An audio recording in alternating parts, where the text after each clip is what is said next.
250 g lisnatog testa uz pomoć malo brašna razvlačimo na veličinu velikog pleha od redne.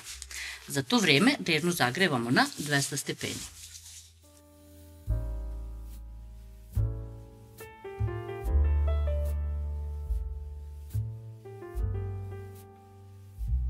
Prebacimo sa papirom na pleh, ali tako da ove ivice budu malo veće, jer će se pri pečenju skupiti. Izbušimo malo viljuškom i nosimo da se peče. Kora nam se ispekla, vreme pečenja je 13 minuta, zatim uzimam pleh. Kod mene je zgodno što imam ove oštre ivice i mogu da uradim ovo.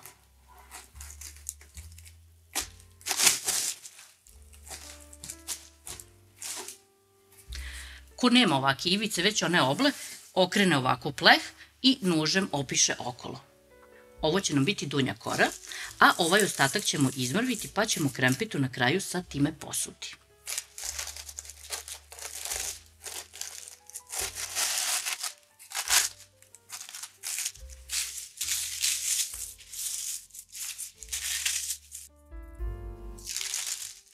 Sada trebamo da pravimo fil.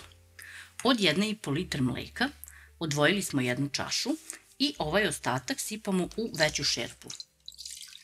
Dodajemo 300 ml vode i sve stavljamo na vatru da provri.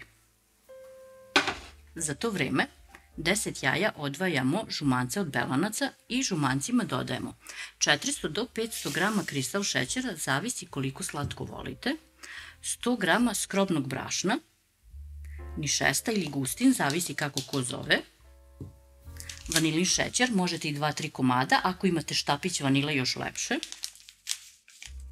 i 200 ml prethodno ostavljenog mleka. Sve to sad mešamo da nema grudvica. U posebnu posudu potapamo 50 g želatina u granulama. To je 5 ovakih kesica, zato što imamo jako puno mase. Sad, znate kako su one poslastičarske krempite, onako lagane, prozračne, vazdušaste? Oni to postižu želatinom. Manje gustina i brašna, više želatina. Prelivamo sa 200 ml vode i ostavljamo da nabubri.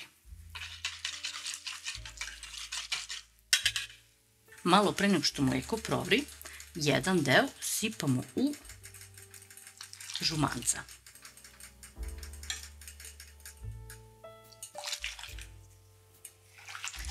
Mešamo sve zajedno.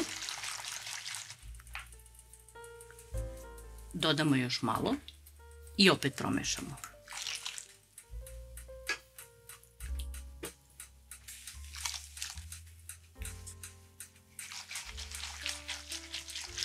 A zatim cijelu ovu dobijenu masu ulivamo u mleko. Nastavljamo povremeno da mešamo dok ne provri.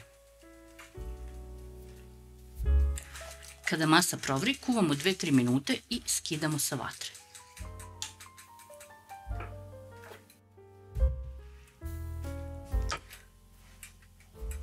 Uzimamo deo krema i sipamo preko želatina.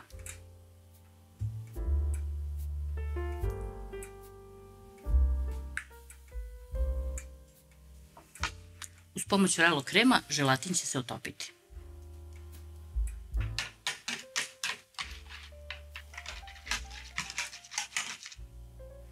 Kada vam se želatin otopi, masa treba da vam postane ređa i sada tu celu masu ulivate u prethodno skuvan fil. Mešamo da se sve lepo poveže, a onda ostavljamo da se malo prohladi. Možete da ostavite u ovoj šerpi u kojoj ste kuvali, a možete i da istresete u neku drugu, što vam preporučujem, veću šerpu ili činiju. Ja ću to i da uradim kako bih kasnije, kada budem dodavala belanca, sve mnogo lakše izmešala. Posle nekih 10 minuta mutimo 10 belanaca uz prstohvat soli.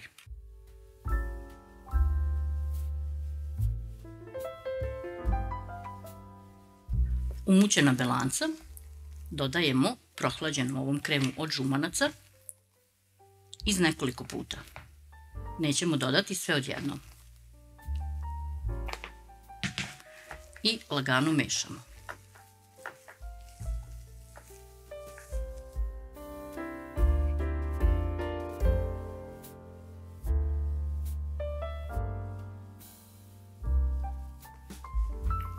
Pošto nam se svo belance razbilo i sjedinilo se sa ovim kremom od žumanaca, fil nam je gotov. Preko kore istresamo celu ovu masu.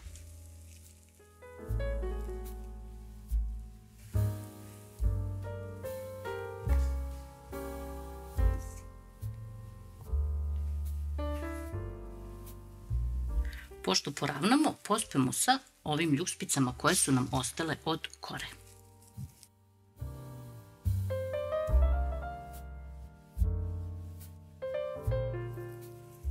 Ostavljamo ovako da se ohladi do sobne temperature, a onda nosimo u frižider.